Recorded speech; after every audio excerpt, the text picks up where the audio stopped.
And the day that I saw Wake Forest, I remember at the time I told my wife, I said, there's a job opening in the Triangle and it's in Wake Forest. And I said, that's my job. Hi, I'm Bill Crabtree. Welcome to Wake Forest Perspectives. For the next several minutes, we're going to visit with Parks, Recreation, and Cultural Resources Director Ruben Wall. Ruben, thanks for being here. All right, glad to be here. Ruben, it's hard to believe you've been here working for the town of Wake Forest for 9 years now. Take me back 9 years ago. What interested you in coming to work for the town of Wake Forest? Well, 9 years ago, I was actually in Goldsboro. And prior to going to Goldsboro, I was in Durham. When I left the Triangle, I knew I always wanted to come back. And stayed in Goldsboro 1 year. And after about a year, I got the itch to come back. I still had a home in Durham. And so I started looking. And I saw Wake Forest. And the day that I saw Wake Forest, I remember at the time I told my wife, I said, there's a job opening in the Triangle and it's in Wake Forest. And I said, that's my job. And she was like, what? I said, that's my job. I'm going to apply for that job. And if I get an interview, I'm going to get it. I've heard a lot about the town and I really like it. And so I said, I'm going to go visit before I apply to see if it's something I want to do. And so I came to Wake Forest. I visited the town. I actually came to town hall. No one knew who I was. I was just asking questions, looking around the park system. I knew some of the staff, but I just came by and I liked what I saw. And so I applied. Ruben, somebody on the outside looking in, it's amazing to me to see how far the Parks and Recreation Department has come over the last 9 years. Take us through some of the highlights as far as you're concerned in the department during that time. Well, when I came in 2011, I had set some goals already of things I wanted to do. The biggest thing that I'm proud of, the most amazing thing we've done, I think, is the national accreditation. We got national accredited in 2018, and that was a 3-year process. We started in 2015. So that's one of the biggest highlights. But we have other things that I'm equally as proud of. We got a new aquatic center that came online in 2018. We renovated the dog park recently. We got a new spray ground. We never had that before. We also put in a pickleball court. And just last year, we opened a new Joyner Park community center. Those are some of the big highlights that we've had in our facilities, but we've also upgraded athletic fields. We've put in, irrigation systems. We've put in new sod. We've put fitness equipment along our greenways. And so we've resurfaced some of our tennis courts. So we've had some things that may not be as big and as grandiose as building a new center, but these little things that we've done, I think, has had a huge impact, and the citizens are very pleased with those things. And we have an amazing staff. I mean, the staff, I can't take any of the credit, really. The team that works with me and stand beside me have done all these amazing things. I've had these crazy ideas, but someone had to make it work. And the men and women in this department is what made it work. They saw the vision and they put these things into play. And we've got a lot of new things that I'm very pleased that they've happened over the last 9 years. Ruben, you talk about being accredited. And so if I'm a resident of Wake Forest and I didn't know that you guys were accredited, why should that make me feel better about what you guys are doing in the Parks and Recreation Department? Well, the national accreditation process is actually, it's something that the National Parks and Recreation Association administers. And in order to get nationally accredited, there's 155 standards that you have to meet that say you're meeting the highest standards in the field of parks and recreation. It's not an easy process. And so if you go through that process, you have to show that you've met these standards. You've got to show proof.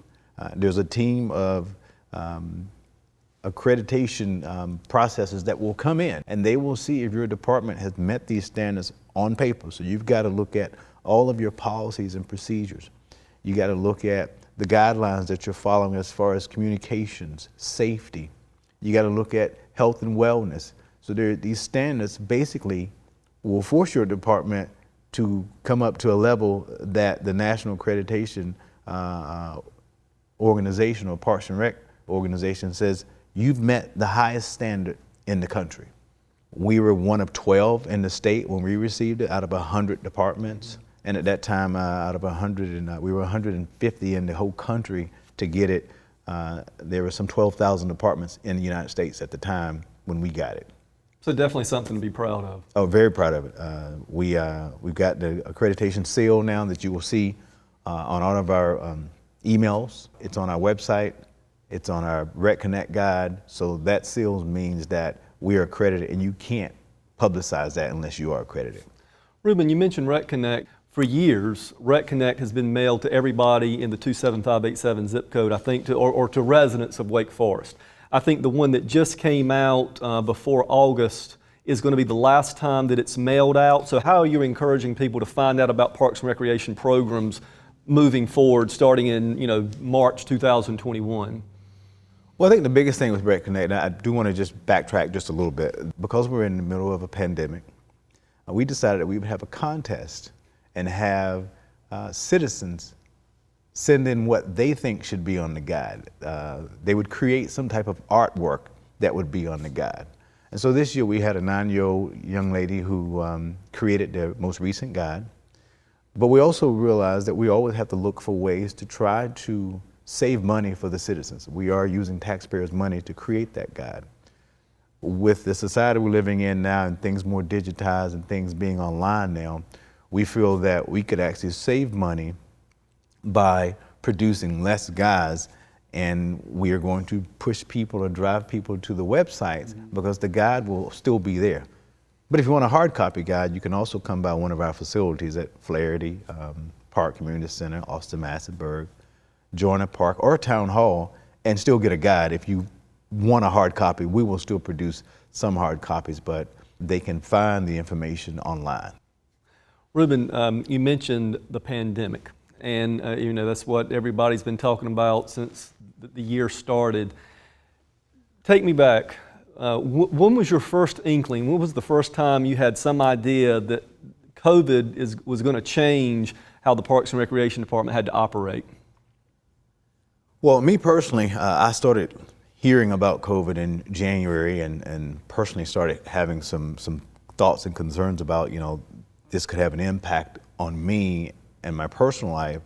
There were so many unknowns about it. The thing about Parks and Recreation is that our job is to bring people together. That's what we do all day. We have movie nights, we have concerts in the parks, we have holiday events, we have athletic programs. And so that concerned me. I'm starting to hear that we've got some type of virus in our society that is impacting people if they come together in large groups. Knowing that's what we do in our profession was a concern. And when March came, we were even more concerned and decided at that time, to shut down the programs. It's had a very big impact on us though. The virus has actually made us change what we do and how we do it now. Ruben, one of the things that I think has been so great that the Parks and Recreation Department has done, but I think the residents have really appreciated it, is despite so many facility closings, the playgrounds closing, we kept the greenways open. We kept the parks open to some extent. Talk about why you thought that was so important for people, not only for their physical well-being, but certainly their mental well-being as well. In March, when everything really shut down, we realized at that time that we were really the only game in town at that time. I mean, because everything was shut down. You couldn't go to the skating rink. You couldn't go to play putt-putt. You couldn't drive golf carts, go-karts or anything. And so we saw the value, we know the value in what we do. And one thing you can do is always go outside and get some fresh air. And so we felt it was important that we keep our parks open. And so parks and greenways have remained open throughout the whole process, throughout this crisis. And our park maintenance staff has continued to work and dedicate their time to keeping these parks and greenways looking nice. And that was an outlet for citizens that was not just for their physical well-being, but it was for their mental and emotional well-being. What do you say to people who call you or complain about the town canceling so many of its large events? It puts us on the defensive, but what's your response to people when they say, why are you canceling these events? I haven't had a lot of people complain about it because we're all in it together. They know that it's not just something that's hovering over the town of Wake Forest and impacting the local government, but it's impacting everyone. But the few complaints that I have had, I've listened. I think it's people sometimes are frustrated because this has gone on so long, and we've told them that we're doing this for the safety of the citizens. And I've encouraged them that they will come hopefully soon, that we can get back to doing things the way we normally do, but also try to let them know that it's impacting the staff too. Mm-hmm. Because this staff has put so much time and energy into planning these events, and when you have to cancel something that you've planned for a year, it does have an emotional and physical and psychological impact on you as a staff person. So I tell them we want it just as bad as you do. We just can't do these programs. Ruben, I think that's such a great point that you make, because I don't think people often realize staff is emotionally invested in these events too. I'm very involved with helping you guys promote so many of these events, and you're always so excited to see such a great response from the community, so there's a void when you don't have those events. A perfect example is the July 3rd Fireworks Spectacular. So this year we canceled the in-person event, but we decided to make it a virtual event. Talk about why you think that was an important opportunity. What went into that decision? How did it come out? What was the response that you got overall from the virtual fireworks show? Well, we were speaking about staff briefly. For the virtual fireworks show, although there were no citizens there, we still had 30 staff that raised their hands to work that night, because there were still things behind the scenes that needed to be done. They were there 3 to 4 hours to make sure that the fireworks went off well, that there were no hiccups. We felt it was important to still do that because things have changed so much that we wanted to try to provide somewhat of some normality for the citizens. We felt it was important as a department and as a town that we could do this event, keep people safe. We went so far as to get bigger, stronger fireworks so that you can see them throughout the whole town. It was that important to us that we did that, because we wanted citizens to feel like, if nothing else, you have a little piece of 4th of July and you can watch it virtually online, which was also a plus. So we went from 15,000 in the stadium to probably 15,000 or more watching it or visiting it and seeing it online. Right. And I think what's so cool too is, while I was watching the fireworks on Facebook Live, it was great seeing all the positive comments, thanks to the town for doing this, watching from Bunn, North Carolina, watching from Cary, North Carolina. So it was great to see some positive comments in the midst of a lot of negativity sometimes. Yep. So I agree with you. I think it was something great that we could offer not only our community, but beyond. Tell me this, what are we looking forward to from the Parks and Recreation Director and from the Parks and Recreation Department from now through the end of the year? There are still a lot of unknowns. We tried to be nimble, we've tried to listen to citizens, but we're also following the guidelines of the public officials. So we do have some limitations on what we can and can't do. We cannot, contrary to what people may think, go against an executive order by our governor. If the governor says 10 people indoors, we have to abide by that. And so we're trying to follow those guidelines and do more virtual programming, which will still give citizens some things to do. We're also offering some educational kits that parents can pick up at our facilities when we do have an activity, and they can take it home with them. Those kits are usually about $5, but they're full of activities that kids can do at home. We've also taken some of our indoor programs and we've moved them outdoors. So we're still within the guidelines. We're still trying to offer the services. So far, everything has gone very well. We've opened up our aquatic center. We've reduced the numbers at that facility even lower than what the governor would allow in our attempt to be even more careful about the citizens and their health and welfare. So this team has done a lot of planning behind the scenes to try to keep citizens safe. We're trying everything that we can. Staff is working every day. We have a sports tournament coming up soon, esports tournament. I think it's a 6-week tournament where you can register to be a part of that. And so just looking at ideas, new things. I've told staff we've never been in a box, so we don't have to think outside of one. Just keep doing new things. We haven't cornered the market on all the ideas, so we're open to fresh, new ideas all day, every day. If people have something, share it with us.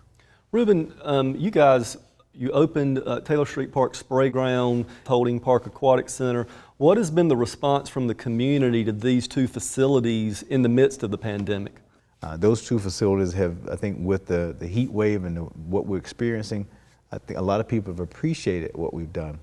But also want to go a step further. I had a citizen say at a meeting the other night that having Taylor Street Park Spray Ground has probably encouraged more diversity in the northeast part of our town than ever before. So if you go out there, you'll see a diverse group of people interacting, having fun in water. Same thing at our pool. This year at the pool, we've actually started people registering online to participate at the pool. It's been such a success, and we've had so many compliments from citizens that we may keep that process in place. It doesn't just help us with contact tracing, but it also tells a citizen that if you go there, your slot is waiting for you. So it's not like you'll go there and it's too full. You get a 3-hour block of time. You register, you know your time, and you know your day. A lady from Cary the other day told me that she came from Cary because she could register and she could get the water slides. Fantastic. And that's why she came here. That's great. And Ruben, as I understand it, you are going to try to proceed with fall baseball and softball this year. That's the plan. We've put some procedures in place to try to keep the kids as safe as possible, looking at providing extra equipment, encouraging families to have their equipment. We're going to have the dugouts to where kids will be 6 feet apart. Some of those kids will be outside of the dugout. If you've got 12 kids on a team, we're going to have one parent per child at the field. The other parents can sit in the car and watch, but the guidelines will keep that at 25 outside of the gates. You know, we're trying to do everything that we can. The numbers are down just a little bit there, but I'm pleasantly surprised to see that we still have well over 300 children signed up for our fall baseball league. Ruben, I think this is a good point to make because the COVID situation is so uncertain right now. If people see and Connect or hear about a program that's being offered, it's probably a good idea just to be safe to call the Parks and Rec department and make sure everything is still on as scheduled. Yeah, and that's a good point. We're going to try to offer these programs again, like I said earlier, as safely as possible, 10 or less, but we're going to do it in a manner to keep people safe. So things could change.